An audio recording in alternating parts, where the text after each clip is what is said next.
Welcome to a look under the hood of LastPass, probably one of the most popular the password managers and security programs you can use to make your life a little bit more convenient, but also make your life a little bit more sense when it comes to saving passwords and working with secure things like passwords. My name is Dante St. James. Let's get underway and show you a look under the hood of LastPass, one of the world's most popular password managers. Let me just share my screen and we'll get underway. So when we look at LastPass, it's important to understand that this is one of a series of different pieces of software that you can use to do this thing. So I'm not necessarily purporting to be an expert at this, but let's put it this way. I've used LastPass for nearly 10 years now, and it's never let me down. So it's been something which has certainly been part of my life as a digital marketer, as a digital marketing agency, but more particularly as a small business owner. A quote here from Bruce Schneier, who's quite the expert in security and things like passwords and password management. The whole notion of a password is based on an oxymoron. It's the idea that have a random string that it's easy to remember. Unfortunately, if it's easy to remember, it's something like non-random, like bunnies are cute. But if it's random, like R7U2 asterisk QNP comma, then it's not easy to remember at all. And this is the problem we come faced with. You're supposed to have all these amazing secure passwords, but they're never easy to remember. In this session, we're going to look at what LastPass is. We're going to look at the process of installing it, how it's installed, how it works in with your computer particularly, but also your phone. We're going to look at what password management is and some of the other secure features that are in there. This is not going to be a death by PowerPoint situation. We're going to go live into my LastPass account, which is probably a security problem of its own. Didn't think that through. No, I have thought that through. There's nothing you're going to see in there that's going to unlock what the security is for my account. This is brought to you by Business Station and the Australian Small Business Advisory Services Digital Solutions Program. In conjunction with Business Station presenting this in WA, we've got Regional Development Queensland in Brisbane presenting this in Queensland. And then you've also got our friends at Treaty Business Consulting in the Northern Territory as well. This will be available a little bit later today on YouTube through the Business Station and Dante St. James channels. And if you are watching this live right now on Zoom, you can comment in the chat screen or in the Q&A. But if you're watching this on YouTube, please feel free to like, share, subscribe, all the normal stuff you do with YouTube, especially the subscribe, because what it does, it allows you to see more of these instructional videos from myself and from Business Station as well. Whichever one you're following, just subscribe. With me, you get all of my content, over 100 videos now. With Business Station, gosh, they've probably got over 300 now from all the different advisors that have been doing webinars for the last 3 years. My background is in marketing and info technology, as well as broadcasting and media. I've studied at the University of New South Wales, Sydney, where I did a Bachelor and Masters of Business Information Systems and Marketing. And you've got Chartered Institute of Marketing, where I've done probably 7 different courses with them over the last, since about 2014. Also doing a lot of micro-credentialing through TAFE New South Wales. If I want to learn anything about security, I do a cybersecurity attainment. Or if I want to learn something about Microsoft Word, I go and do a Microsoft Word course. It's a great way of doing things. Subsequently, I've also am working with Facebook's Blueprint Certified Trainer Program. So I'm one of just 5 in Australia, and the only one in Australia and the Pacific region that is not just qualified for Australia, but qualified for the global training program as well. We've also got qualifications in Digital Marketing Associate, Media Planning, Media Buying, Creative Strategy, and I keep forgetting the last one, but it's to do with Marketing Science. That's right. Google Digital Springboard program involved with as long as 3 different government programs that include the ASBAS Digital Solutions, which is the one we're in right now, Be Connected, which is for older Australians, getting them engaged with the online economy, and the New Business Assistance with NICE program, where I'm a mentor for the Northern Territory, so Alice Springs and Darwin. Enough about me. More about LastPass. LastPass is a series of one of a series of different password management and security software systems. Now, LastPass is not the only one in the game. LastPass is the one I happen to use, but I've also used both 1Password and Dashlane, who are probably number 2 and 3 in this. So LastPass is probably the biggest. Dashlane, 1Password, number 2 and number 3. RoboForm and NordPass are another one of those that are in the mix with LastPass as well. Now, what this does, it gives you choice. And if I had to say if there's ups and downs for each of them, LastPass for me is probably the overall winner because it has I wouldn't say the simplest interface, but it has the most complete. It goes across so many different kinds of devices as well. Now, Dashlane does the same, but it also has its own built-in VPN. For those of you who don't know what that is, it's one of those things you plug in to anonymize your browsing and also, spoof your address as not being from Townsville, where I happen to be right now, but you can spoof your address to being from somewhere else, such as, Perth, or you might want to be from Hong Kong or Azerbaijan, anywhere around the world, really, where there's a point of presence that that particular company has, Dashlane, you'll be able to route your traffic through there. Now, the advantages of a VPN is that your ISP can't see where you're going. No one can essentially see where you're going. One of the most common usages, though, is not really that noble. It's more about trying to get the American version of Netflix. So you can spoof your traffic to being in America. You log in with your account, and then you're able to access American content that comes out quite often. It comes out a lot sooner than the Australian content. When I have to look at the most simple of the interfaces, Dashlane is definitely right up there. It's a really, really super easy to use, super simple interface that plugs into everything.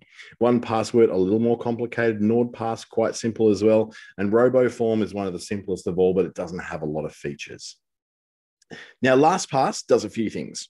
First up, it stores your passwords in a secure vault. So if you've got all these different passwords for everything from your bank account to your Facebook account to your email account to the code that you put into your door to enter the office in the morning, all those things can be stored in LastPass. So what that means that you're going to do is you're going to have one place that's going to store everything. Now, that doesn't sound secure, doesn't it? It sounds kind of dumb. Why would you put everything, early access to everything in life in one piece of software?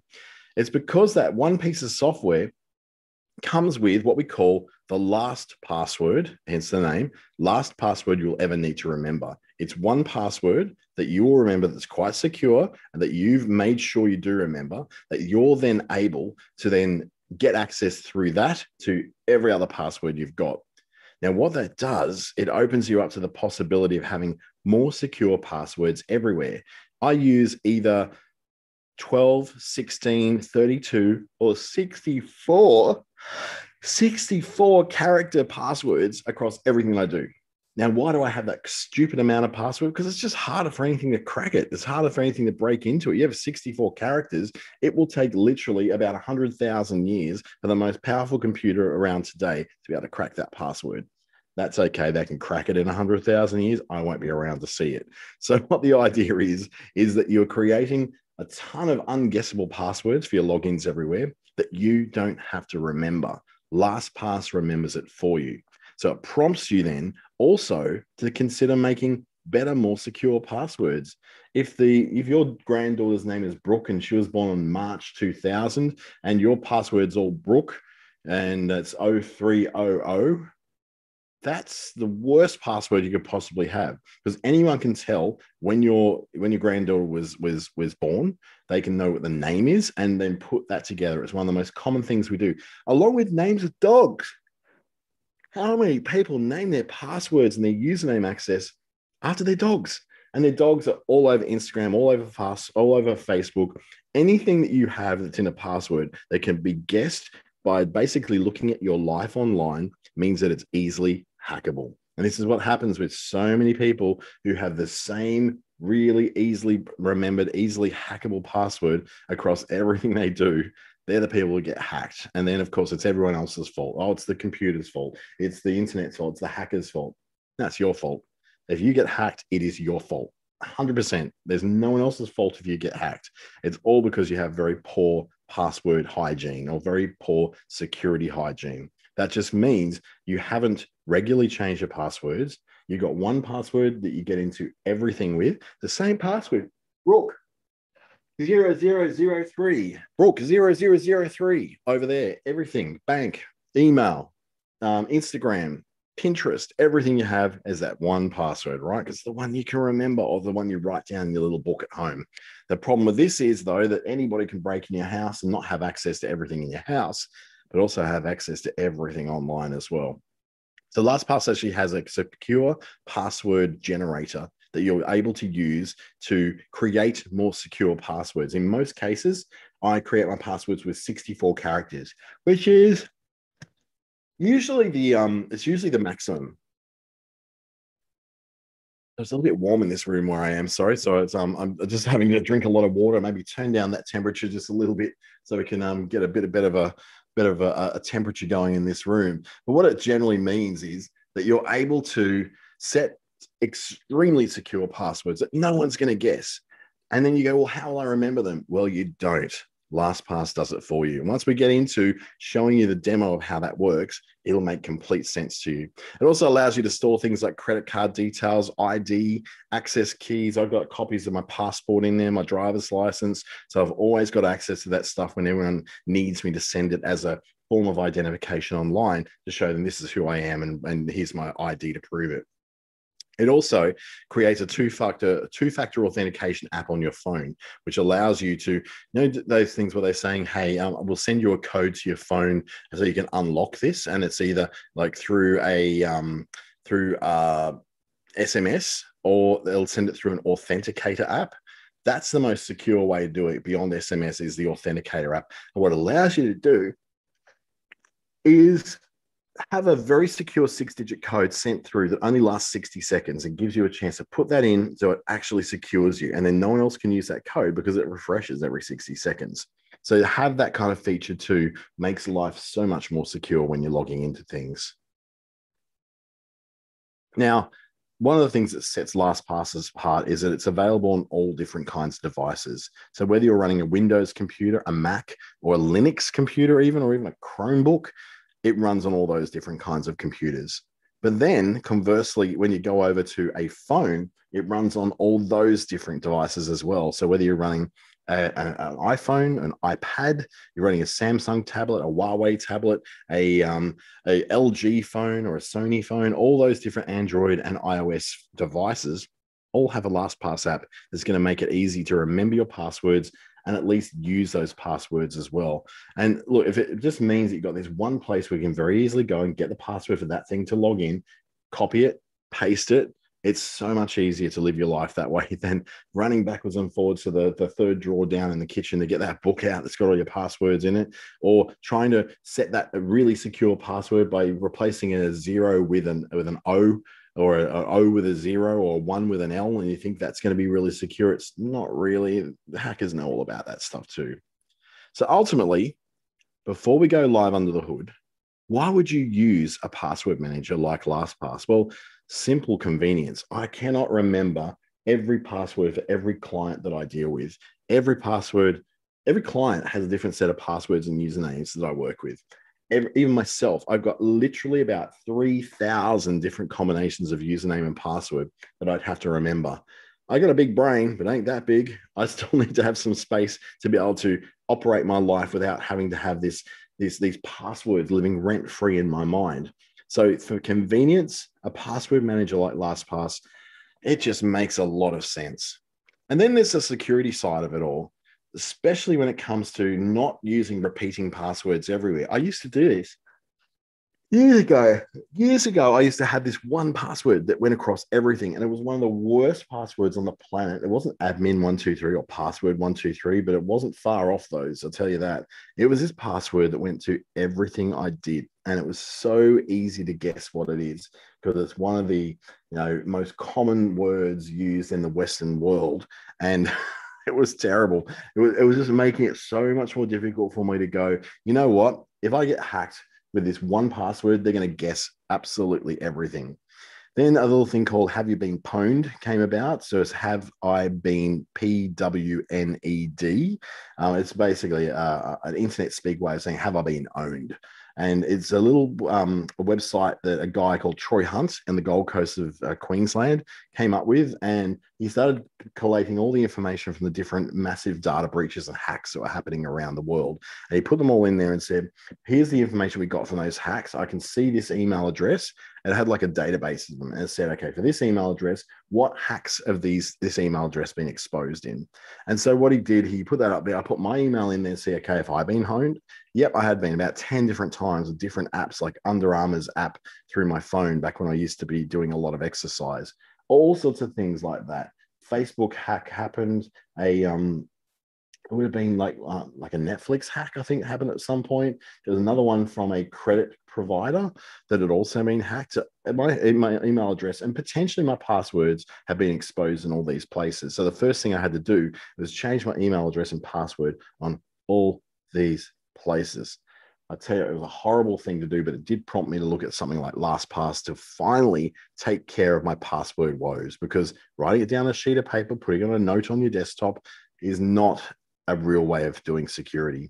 The other thing is too, that's multi-device. So the ability for me to have the same set of username passwords on my Mac that's on my desktop, and have it also in my Android phone and my iPhone, as well as my Chromebook and my tablet, means that I'm seamlessly going from one device to another and having the same set of access to the same kind of passcodes and passwords. So it makes things so much easier. And let's face it, people forget things. We are very forgetful. We go, I'm going to set this password that only I remember. It's so secure and I'll remember it. And nobody else will possibly know this. And then you forget it. Just like when you tell yourself, I'm going to hide that receipt in the one place where I know that I won't lose it, because the reason why you won't lose it, because no one looks there. You don't look there. You forget about it as well. So one day you go to move out of home and you go to this one little spot that's got all this stash of things that you hid years and years ago, because you forgot that you actually had that stash of things that you started years and years ago. We're very forgetful creatures. So now it's come to that time to stop talking so much and take a look under the hood of exactly what LastPass is and how it works. And this is not going to take forever, because it's a very, very simple program. So I'm going to stop sharing this screen and going to start, hey, I'm back again, and we'll go back and start sharing another screen, which is going to show you how LastPass works. So I'll just minimize this, go over to that, reshare my screen like this, and get out of here, share my screen. I'm on the road at the moment in Townsville, so everything takes a little bit longer to get right. That's it. That's what I want. So this is the LastPass website. I'm using Google's Chrome, but this also works in Microsoft Edge. It works in Safari, works in Firefox. You can have these plugins anywhere you like. We're not going into this particular one. I'm going to go somewhere else, right? So I'm going to go to log into Gmail. Now it's going to immediately log me into one of my other accounts. I don't want to go into those accounts. I want to go into a new account. And that new account that I'm going to go into is an account I already own access to. So it is one of my accounts. So let's pop in there. So I'm just going to go over here, and I want to log into one of my accounts. I've got tons of them. I just tap on here now, and I can go and see, okay, I've got this one here. This is one. This is one. This is one here, info at Palau Home. I can go into one of my old accounts here, and it's remembered the details. So go next. It automatically populates that password. I go next, and then I'm logged in to this particular account. Now, this one's got lots of authentication stuff on it. So if I just go and put that through to my phone, it's going to send a message off to my phone and give me a message. So let me quickly pull that out. Excuse me for that sneeze. Okay, so I've popped over my phone. I've now got a little passcode it sent me. It doesn't matter that I'm going to share this because it runs out after a couple of minutes. There we go. I put that code in. And now it's going to log into my account. They're saying, yeah, do you want to do some stuff? I haven't used this one for quite a while. So I'm not going to do that particular security setting because I've secured it with LastPass already. And it logs into my account that I haven't logged into forever. I did not have to remember that password. In fact, I didn't even see that password. I cannot even remember what that password could possibly be, because what I did, I made it so that password has no difference, has no sense to it. So the same thing is that I can go over and start a new tab, and I can go to something like, let's say the Courier Mail in Brisbane is a Brisbane newspaper, right? So couriermail.com.au. So I pop in the Courier Mail.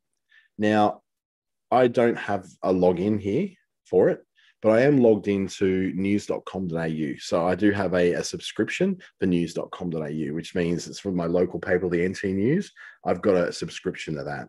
So I'm going to go to sign into that. And it's going to say, hey, we've already got you as a subscriber.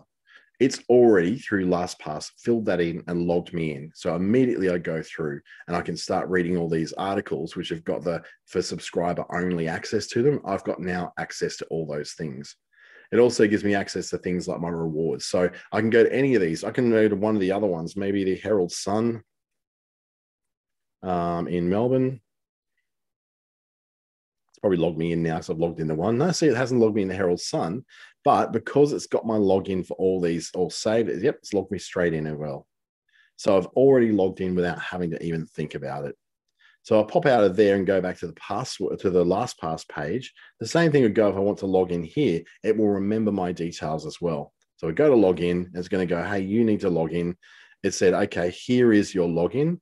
It's given me that I've pre-filled, but that's actually not correct. I've deliberately made it so it does not show my actual password there. So I can log in and start to see all the things that I've got in there. Now I've got the premium version of LastPass.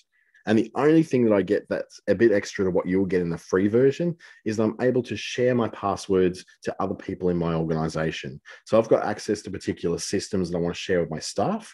I get them LastPass subscriptions as well, so that then we can all work in collaboration. I can securely share those passwords. The reason why that's secure is that the password gets shared to them and stored into their vault, but they cannot see what that password is. It's my password that I've set. It gives them secure access to the access to that, whatever that system is. It could be to Facebook, for instance, getting into a particular Facebook account. They have the access to it. Their LastPass installation has the username and password. But you know what? It doesn't have them able to see that password. They cannot see it. It's all hashed out. So they can only see the username used. They can't see the password, even though LastPass, when it's plugged into the browser, can see it and then pushes it through so you can then access it. What that means is that that person leaves the company. All I do is I turn off the access to their LastPass account of having that, and then they don't have access to that. They can't see it. They can't get into it. Unlike a previous employer of mine, which I've now been away from for 5 and a bit years, and I've still got 100% access to all their systems because they never turned it off. I've told them before that I still have access, and I don't think they know how to take that access away. So it's just ridiculous. So it means also then that I've got access to things as out there as the back end of my website. So one of my websites, let's go there and take a look. This already might be logged in, so I might not be showing you the right thing. Yeah, I'm already logged in. But if I log out of that, you'll see how, again, it works. So log out, bang, bang. I can log in with WordPress.com or log in with a username and password.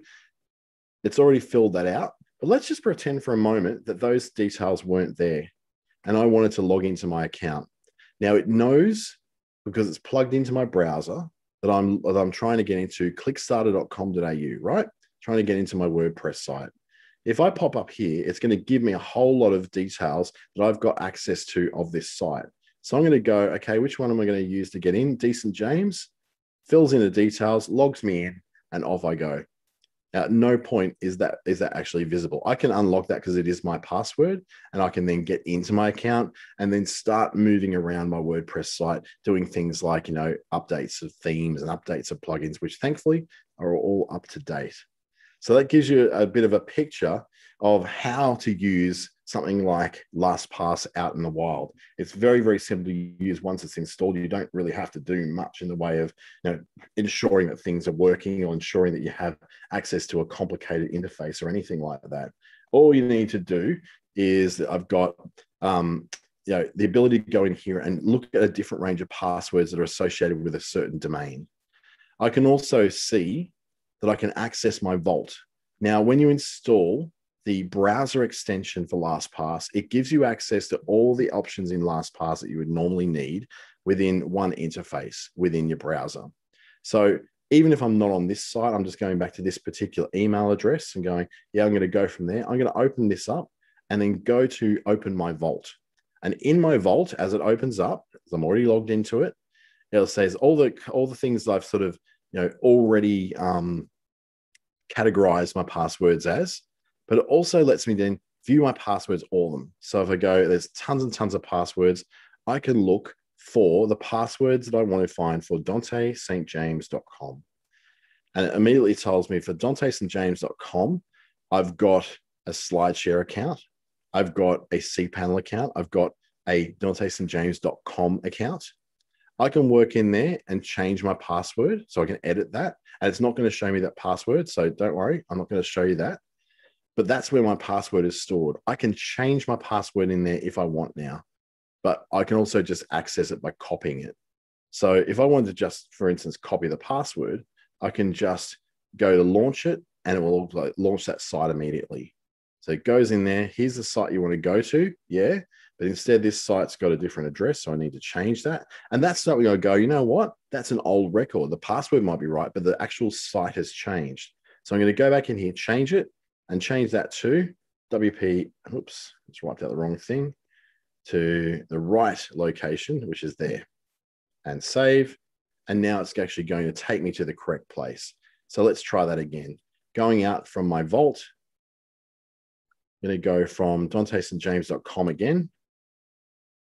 Come on, log in, buddy. You can do it.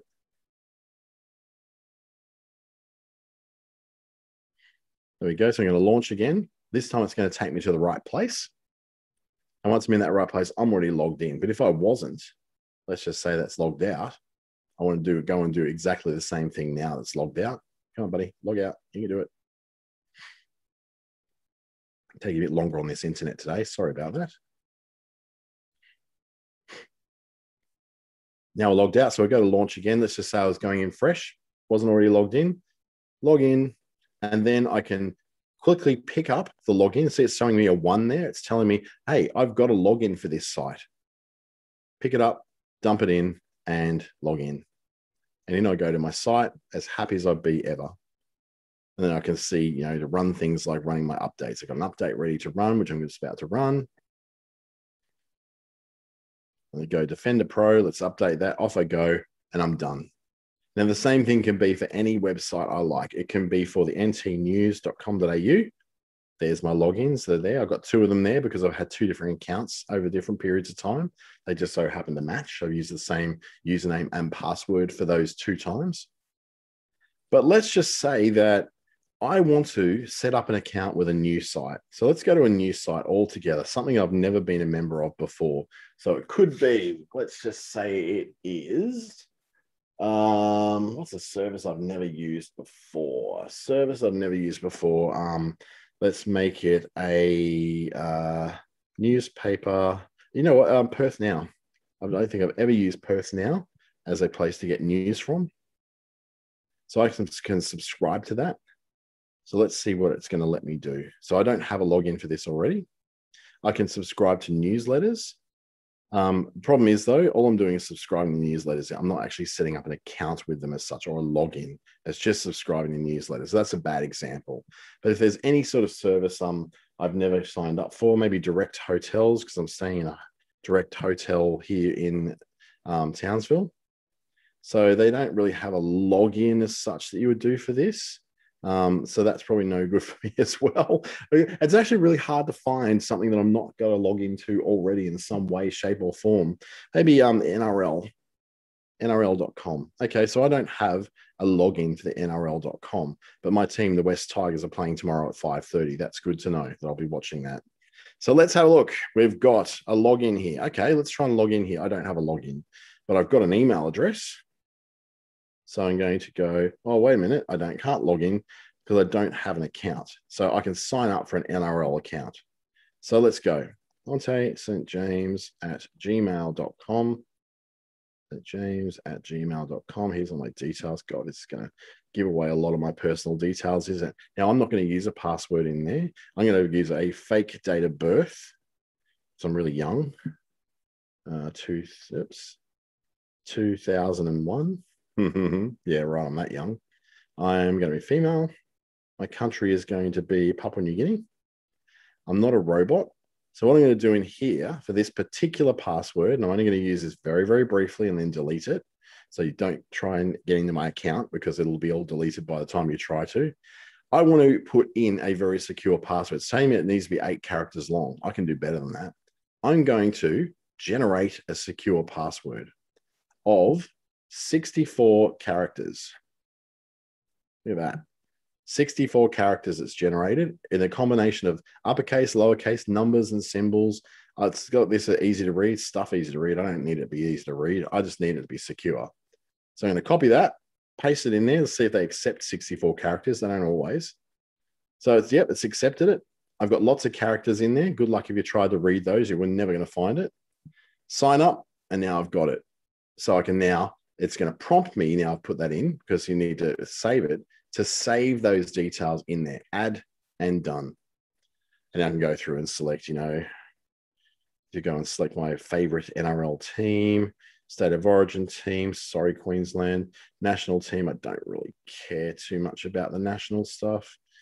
I guess we'll just say, yeah, the Gillaroos. Let's say them. I like rugby. I don't want to get their exclusive deals. Sign up and continue. Good luck to anybody who's trying to uncouple what that password was, because they had 64 mixed up characters in it that you're never, ever going to guess, right? It's going to be really hard for you to do that. So it's really done a great job of making sure that I have a very secure password in place, not, you know, admin 123 or my mother's maiden name 123 or whatever that happens to be. So I go through, I now go into my email and going to verify that particular email address, because that's what they want to do, is make sure you verify it. I go through and do that, and then boom, we're done. And I've created a new, very, very secure password that's now stored in my vault. Let's go back to my vault. Let's go nrl.com. Come on, you can do it. I know it's just a new one, but you've got it. Let's refresh. There we go. So it's now got it. So it knows that my details are St. James. I want to change, see that massive, massive thing? That's actually not my username. My username is actually, so it actually picked up the wrong thing in there. So I'm just going to correct that now. Sometimes it does pick up the wrong one, particularly on very secure sites like NRL or AFL. It will do that. So I've now created those different things. I can go boom and add different sorts of stuff. Don't really need that one. And then we can go, okay, what else can we store in here? You can also store secure notes. So I can say things like, notes that you've got, which have, the emails that might have very secure information on them. So I can set up notes in here to say, yes, I'm going to create a new folder or a secure note. And that note is going to be my secure key for Amazon. Now, this is a very pretend thing. So it could be a very complicated, very long string of things like this that I need to copy and paste and use somewhere. Once that's saved in there, that's not going to automatically come in, but I've always got that secure key available in there. This is, remember, a secure vault for storing all kinds of stuff in it. So you can store that in there and you're done. I won't store that because I don't want to confuse myself. The other thing it's storing here is addresses. So you're going to store an address by saying, okay, here are the details that I want my LastPass to automatically fill out for me. So I go, okay, I'm Mr. Dante St. James. Don't need a middle name. Then go what my username might be. That's not really a usual thing, but if I use the same username for every password I go to, that might be something that's really good. Maybe Decent James is one that I use quite a lot. If I'm filling out a form, it's got all that information. I can put in my birth date, even right down to time zone, phone number details, and all that. So that then I can very easily, when I go to fill something out in LastPass, let LastPass do the work for me. I'm not constantly having to fill out those details again and again and again.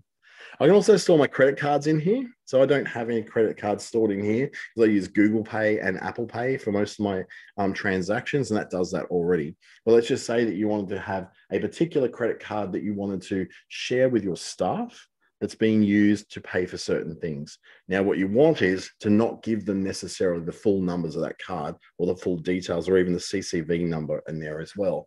So what you do, you have that all secured in LastPass, you share it through them, and when they go to pay something on credit card, they insert it with LastPass, which shields it from them so they never have to see it, and it just puts it through. So you don't have that insecurity of having a credit card that's just showing out for the rest of the world and for all your staff.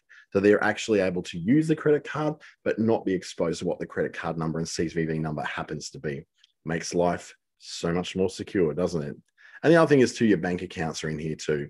So in your bank accounts, you can then set up your logins for different bank accounts, things like BSBs and account numbers. The idea is here to have anything that you have trouble remembering or that's absolutely vital for you to remember, all placed in this one piece of software that allows you simple, easy access to it, and that you only have to remember that one last password to get into it.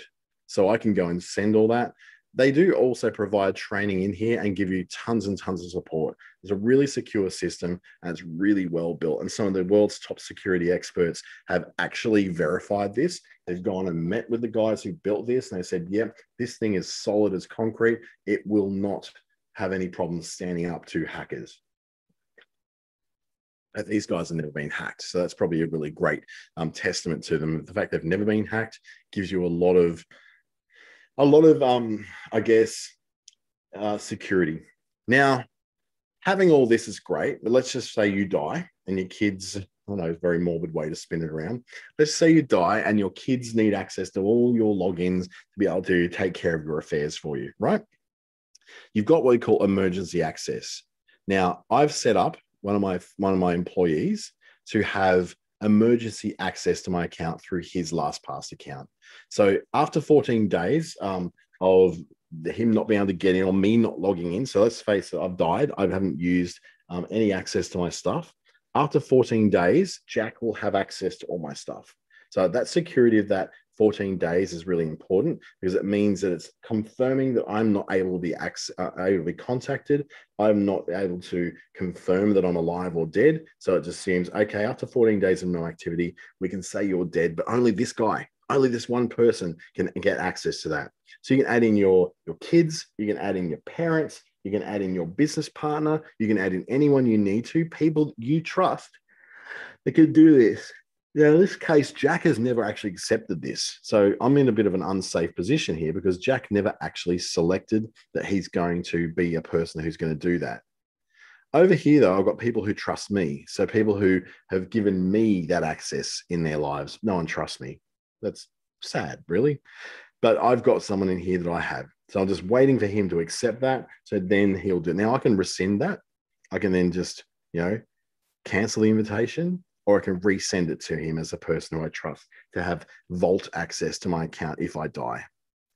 Lots of other settings in here. Your sharing center is a great place to go with where you've shared things with others. So for instance, I shared with Megan I shared this particular login to Jack.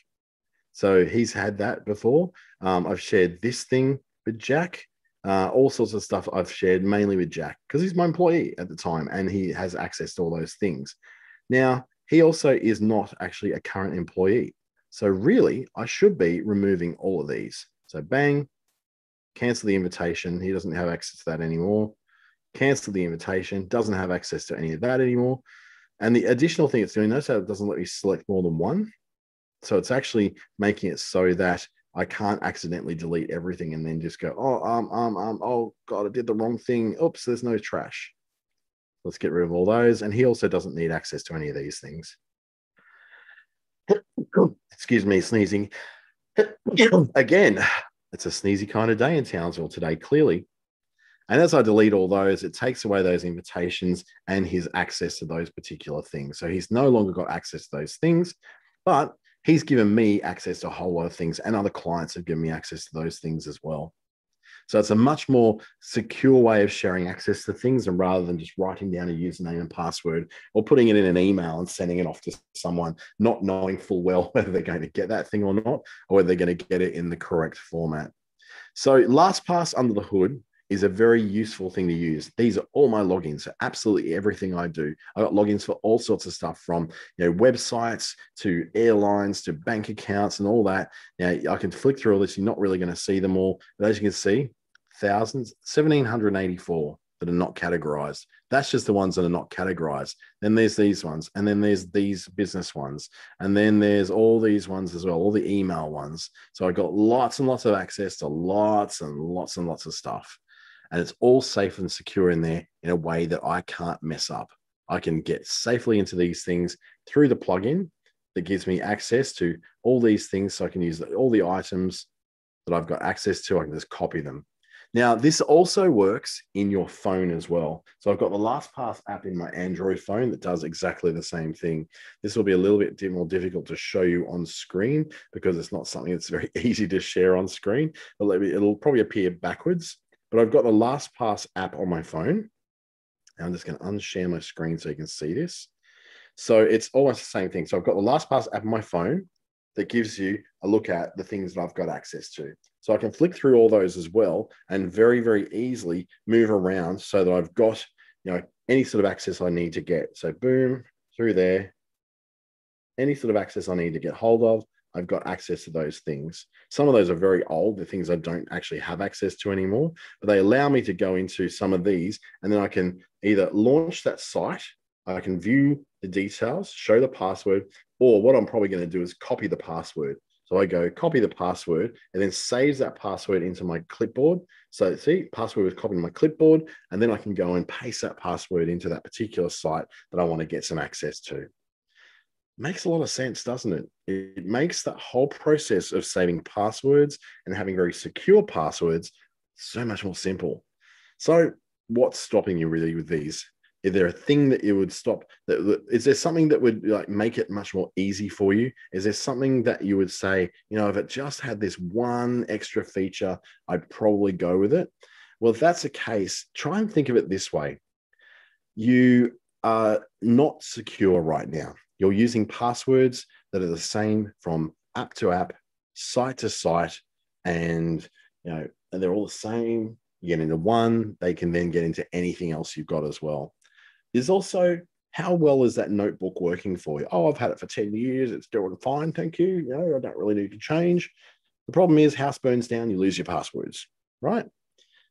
With this, you can set up emergency access that if you die, if the house burns down, if the computer breaks down, it doesn't matter that the physical item that those things are on is gone, because it's not relying upon that physical item. It's all running from your account in the cloud. So if you can't get hold of it on your computer, you can get hold of it on your iPhone. You can't get it on an iPhone, you can get it on your Android. You can't get it on your Android, you get it on your Chromebook, your iPad, your other laptop, or just log into someone else's computer and you can log in the LastPass from there with that one password that you do have to remember. And there's a very big key there. You still have to remember one password. But I'll tell you what, remembering one password, a lot better than having to remember 1,715 of them. Agree? Thought you might. So if you want to take advantage of this, just go to lastpass.com and this will give you the option to be able to sign up as a new user. I would say in the very first beginning, you do not need to set yourself up as a paid user. Just get the free basic one. That's all you need to do. And if you need a hand with any sort of that cybersecurity setup, particularly LastPass, book me in for an ASBAS Digital Solutions one-to-one session. I'll be more than happy to help you out. You can also stalk me over on LinkedIn, Facebook, and Instagram. I'd love to hear from you, or reach out to my email, dante@treaty.com.au. I'd like to thank the Australian Small Business Advisory Services Digital Solutions Program in conjunction with Business Station, Treaty Business Consulting, and Regional Development Australia Brisbane for being able to bring this to you. Hopefully, it's going to give you a bit of help and it's going to make your life to living more securely, I guess, and making sure that you're not leaving yourself really open and really in a bad place for hackers to be able to very easily get into all your stuff. Thank you very much, and I hope you have a great week.